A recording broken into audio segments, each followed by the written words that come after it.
There are renewed calls this evening for the National Environment and Planning Agency, NEPA, to increase its vigilance along the industrial belt in St. Catherine. This following yet another fish kill in Gregory Park, St. Catherine. Aisha Nation reports. These fishermen just can't seem to get a break. They've got another dose of reality that fishing here in the Gregory Park area is no longer a viable business. This is a section of the Rio Cobre known as Barmouth, and for the second time in months, yet another fish kill. When I come Sunday to come do some fishing, I find out that the water change, you get a black look, and then me see like the fish then start float. And when them start float, them then start spin around. Some of them start head to the land, jump out of the water. So I say, no man, something not right. So I come out of the water and I start, have a look. When I look now, I see them start, a lot of things are going. Fish are dead, fish are jumping, swims, crab, everything.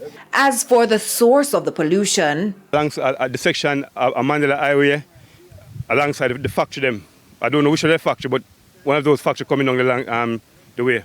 we were here back in May when there was yet another fish kill. Officials from NEPA visited the area, and while acknowledging the incident, the results of the tests done were not made public. The fishermen have lost all hope that this long-standing issue of river pollution will never be addressed. The last time it happened, I would call them come, and we don't hear nothing. So we don't know if them find out which part or what. We don't hear nothing at all. So now they wait, as they've done in the past, for the river to clean itself. How long they will have to wait for fish to return in the area is another exercise in patience.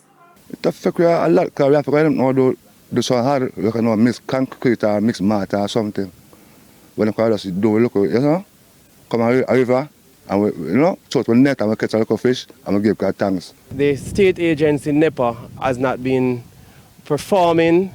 They have been totally ignoring calls for them to be more vigilant in taking care of the environment. And the government itself has been extremely negligent in supervising NEPA.